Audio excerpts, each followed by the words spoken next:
¿Qué es una caldera? Una caldera en la industria es una máquina que genera vapor. Dicho vapor se genera a través de una transferencia de calor a una presión constante. Asimismo, según las instrucciones técnicas complementarias, menciona que una caldera es un aparato de presión donde el calor procedente de alguna fuente de energía se transforma en energía utilizable. Asimismo, también se puede definir una caldera como un recipiente cerrado, lleno parcialmente de agua, al cual se le aplica un calor procedente de alguna fuente. Entre las aplicaciones que podemos encontrar de una caldera puede estar la industria petrolera, que se utiliza el vapor generado por una caldera para hacer que los fluidos pesados tengan mayor fluidez. Asimismo, en la industria o en las centrales termoeléctricos se utiliza una caldera en los ciclos de Rankine. Por otra parte, las calderas pueden quemar tanto petróleo, gas, carbón y una amplia variedad de productos, por las cuales las calderas son tan importantes a nivel industrial, ya sea en alimentos, en licores, en la parte química, entre otros sectores. Entre las partes de una caldera encontramos que los tubos son lo principal. Además, estas contienen algunos accesorios como los pueden ser las válvulas de seguridad y los termómetros. Asimismo, algunas de las partes de las calderas se encuentran el hogar o fogón, la puerta de hogar, parrillas, ceniceros, el altar, caja de humo, cámara de agua, cámara de vapor, cámara de alimentación de agua, conductos de humo, puerta del cenicero, entre otros. Se puede decir que las calderas se dividen en dos tipos, las aquatubulares y las pirotubulares. Las aquatubulares son aquellas calderas donde el fluido se desplaza a través de unos tubos por los cuales se va calentando dicho fluido. Por otra parte, encontramos las que son pirotubulares, que son calderas donde el fluido se encuentra en unos recipientes atravesados por tubos, por los cuales en dichos tubos se desplazan gases a alta temperatura, producto de una combustión. Entre algunas de las características que podemos destacar de las calderas pirotubulares es que estas tienen un mayor rendimiento y un bajo costo, además de más fácil mantenimiento. En cambio, las aquatubulares tienen un menor rendimiento, pero su mantenimiento es más complejo y más costoso.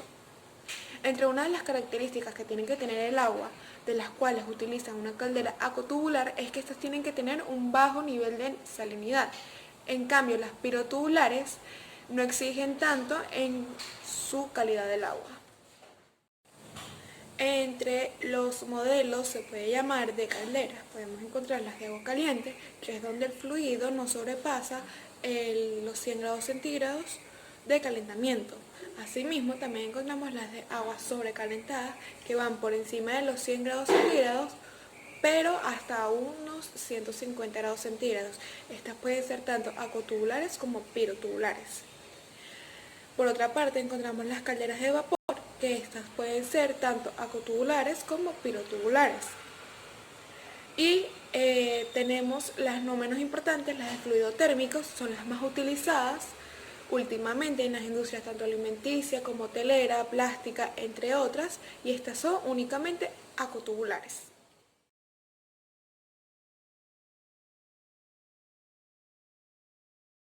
Una vez finalizado el proceso de instalación de la caldera, es necesario tomar en cuenta que se necesita reunir ciertos documentos o requisitos para poderla poner en marcha o en servicio. Algunos de estos son el certificado de dirección técnica emitido por el técnico titulado competente y visado por el correspondiente colegio oficial, en caso de que dicha instalación requiera de un proyecto de instalación. Además, se necesita el certificado de instalación suscrito tanto por la empresa instaladora de equipos a presión inscrita como por su responsable técnico mencionado anteriormente, en el que se va a constatar que los equipos cumplen con el reglamento requerido para poder ponerse en marcha.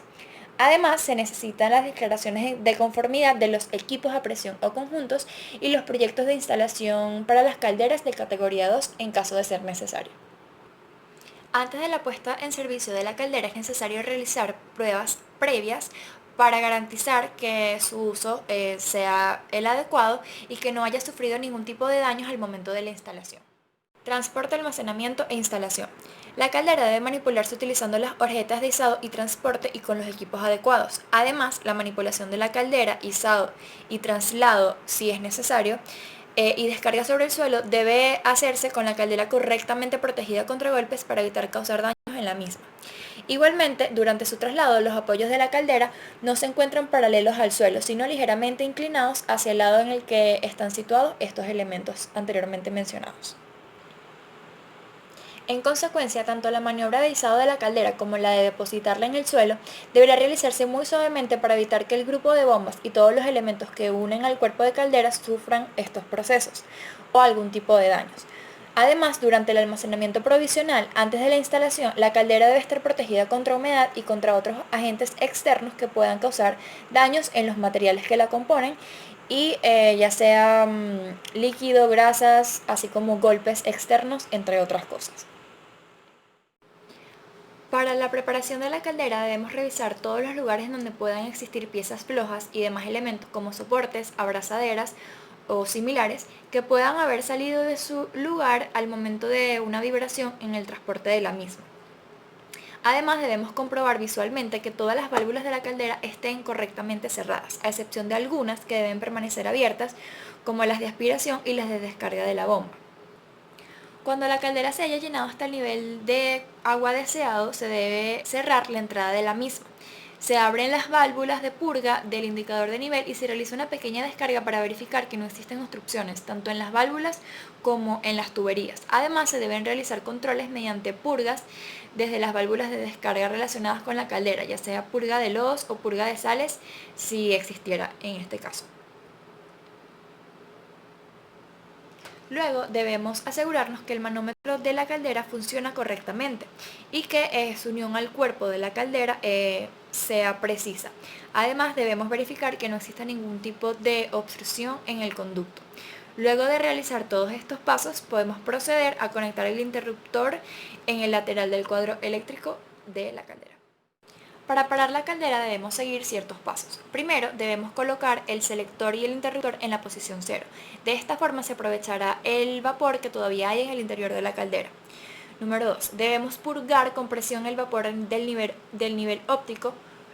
Luego purgar con presión la caldera abriendo al máximo la válvula de purga de lodos y mantenerla abierta durante 5 segundos. Esto solo para el caso de calderas sin purga automática. Luego, cuando la presión baje a 0, se cerrará lentamente la válvula de salida de vapor y se mantendrán cerradas las válvulas de purga y de entrada de agua que posea la caldera. Y para finalizar, si fuese necesario, se despresuriza la caldera mediante las válvulas de aireación.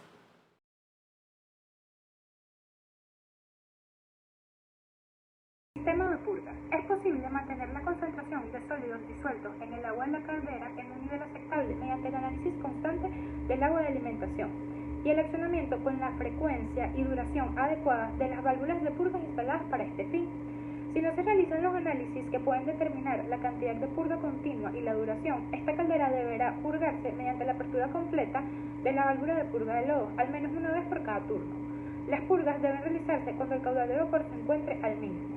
Las válvulas de purga deben ser de accionamiento rápido y deben inspeccionarse frecuentemente. Si alguna de estas válvulas presenta una fuga, debe reemplazarse o repararse. Normas de seguridad. El uso de la caldera solo es para la producción de vapor. El uso de la caldera debe ser conforme con las advertencias y recomendaciones del presente manual. La instalación de vapor debe estar a cargo del personal autorizado. Las conexiones eléctricas de la caldera deben estar a cargo del personal autorizado. No debe ponerse en funcionamiento la caldera si el nivel del agua es inferior al mínimo. Al abrir la puerta principal, el quemador debe estar apagado y la energía desconectada. El personal a cargo del funcionamiento de la caldera debe estar con la formación adecuada y la certificación que lo habilite cuando así lo requiera la normativa vigente. La chimenea debe cumplir con las normas de construcción de chimeneas vigentes en cada momento. La limpieza de la caldera debe realizarse 2 veces al año. Además, debe garantizarse que no presenta grietas ni orificios. Durante la primera puesta en funcionamiento y en los siguientes encendidos, debe controlarse que la caldera y el tanque de condensados estén llenos de agua y estén abiertas las válvulas de aspiración y descarga de la bomba de alimentación de la caldera que se pondrá en funcionamiento. También debe controlarse que se haya realizado la purga de la bomba de aire y que la bomba gire en dirección correcta. Si durante el funcionamiento se detectan ruidos no habituales en la caldera o en la instalación, debe apagarse inmediatamente el quemador y liberarse la presión mediante las líneas de descarga. En regiones de clima frío deben tomarse las medidas necesarias para evitar que la temperatura de la caldera y del tanque de condensados descienda hasta el punto de congelación. Excepto antes del encendido, se recomienda no llenar la caldera con agua fría. La temperatura del agua de alimentación debe ser de 80 grados para una presión de 10 bar. Normas para el mantenimiento. En condiciones normales de funcionamiento, el mantenimiento de las calderas del lado del humo debe realizarse al menos una vez cada 2 semanas para las calderas de combustible líquido y al menos una vez cada 2 meses para las de gas. El mantenimiento del lado del agua debe ser al menos una vez cada 6 meses en ambas. Si la caldera se ensucia más rápido debido a las condiciones de funcionamiento, el periodo de mantenimiento debe acortarse. Con el fin de eliminar fallos de funcionamiento que se observan en las calderas de vapor, estas deben someterse al menos una vez al año por una inspección de mantenimientos generales, tanto la caldera como su equipamiento. Al menos una vez al año, las válvulas de seguridad deben pasar por pruebas en caliente y debe controlarse que cumplan con los valores de apertura y cierre según los valores nominales. Parámetros para la selección, estos son el volumen, el flujo de la temperatura y el tipo de combustible.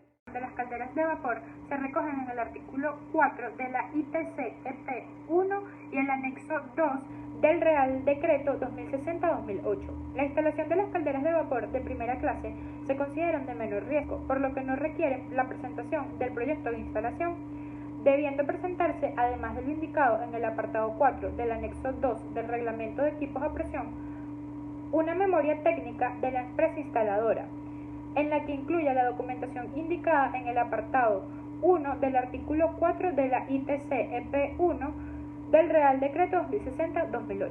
La instalación de las calderas de vapor de segunda clase requiere la presentación de un proyecto técnico cuyo contenido deberá satisfacer lo indicado en el punto 2 del anexo 2, incluir lo exigido por el apartado 2 del artículo 4 de la ITC-EP 1, todo ello referido al 2068. La instalación de estas deberá realizarse por empresas instaladoras de la categoría EIP2, inscritas en el registro del órgano competente de la comunidad autónoma correspondiente a su domicilio social. La instalación de los equipos a presión dispondrán de los dispositivos y medios apropiados de protección necesarias para que su funcionamiento se realice de forma segura. Los equipos a presión se instalarán en condiciones que permitan la realización posterior de las operaciones de mantenimiento y control previstas en este manual de instrucciones y la realización de las inspecciones periódicas.